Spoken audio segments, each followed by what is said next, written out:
Hi everybody, in this series of videos we want to talk about the dynamic light scattering, which is used as one of the most powerful tools and techniques in order to get information about the size distribution of nanoparticles that we have prepared. Well, if you consider a suspension of the nanoparticles, as you see, these colorful ones within a medium, due to the random collision of the medium particles with the nanoparticles, they will experience a movement. This movement is completely random and is based on the Brownian motion. You see the random motion of the medium particles. And the most important factor which defines this movement of these particles within the medium is called the diffusion coefficient. It says how easily a particle can move within a medium based on some parameters. Well, one of the most important parameters for sure is the viscosity of this medium, okay? For example, when you disperse such particles within the water, they will have more movement compared to the time that they are dispersed into the honey. And the reason is that the honey is more viscous, so these particles you see here, these medium particles, are more compact and connected to each other. So it will be harder for the particles, you see, to move around based on the diffusion, based on the Brownian motion. So by increasing the viscosity of our medium, for sure the diffusion coefficient will decrease. Another important factor is the energy of the medium.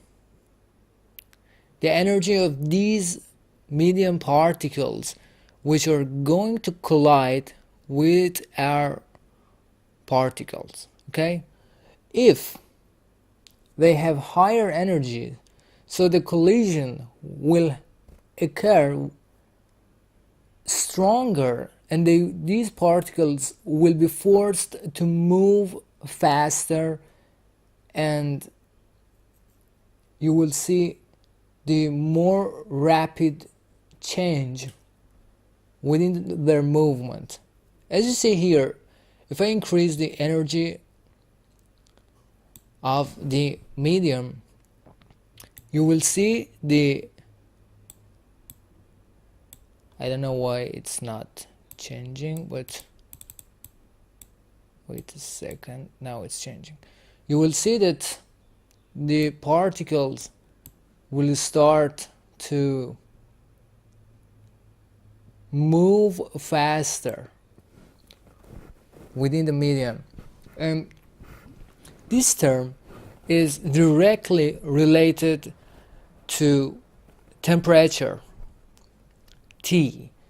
And in the next videos I will show you the term which appears as KT, which is the Boltzmann constant multiplied by the temperature, and it appears in the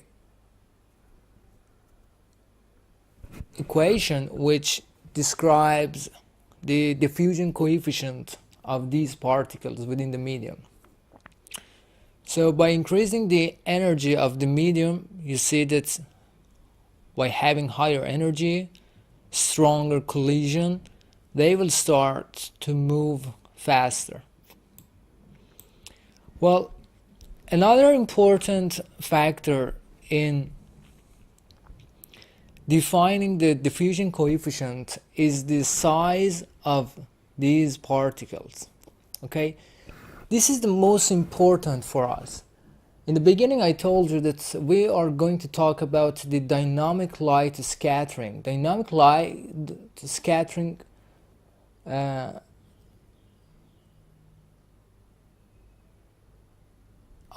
dynamic light scattering to get the information about the size of the particles. Okay, so for sure, if we're going to lay everything based on the diffusion, we have to look for the size parameter in the diffusion description. So it is apparent and obvious that if the size of these nanoparticles, these colorful ones, decrease, they will experience faster movement around the medium. But as their size increases, the medium particles will not have enough energy to move them so rapidly. Okay? So the obvious conclusion will be that smaller particles will have higher diffusion coefficients compared to the larger particles. Unfortunately, here in this simulation, if I increase the size ratio, you will see the increase in the size of the medium particles. You see here? And you see that how the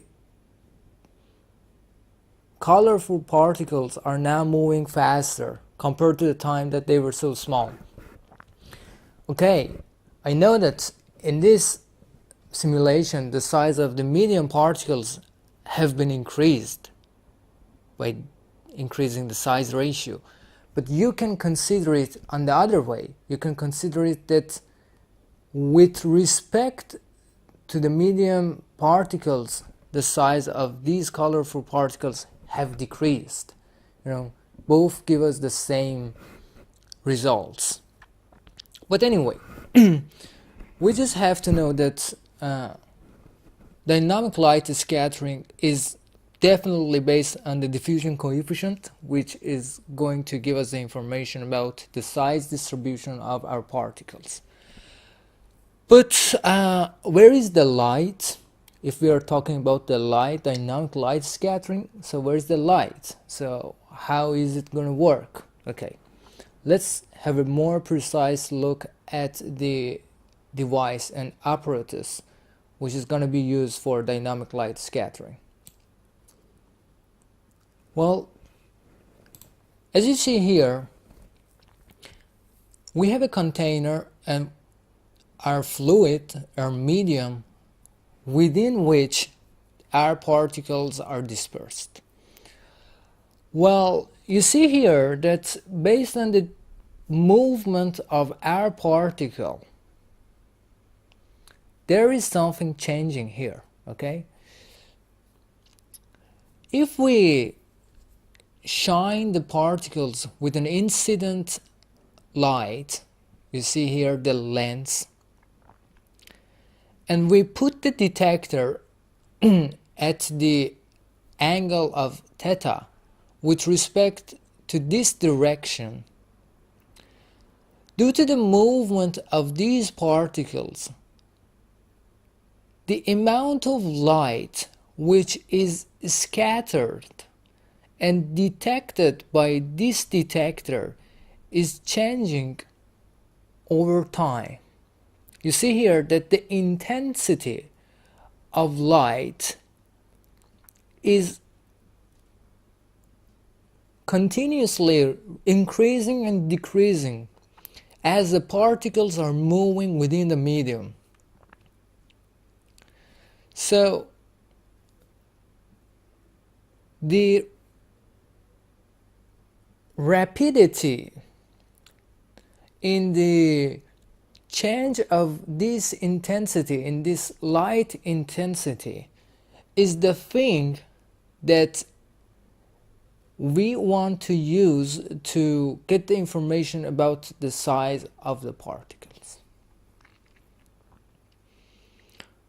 Well, I see that I have talked already for 10 minutes, so let's go to another video.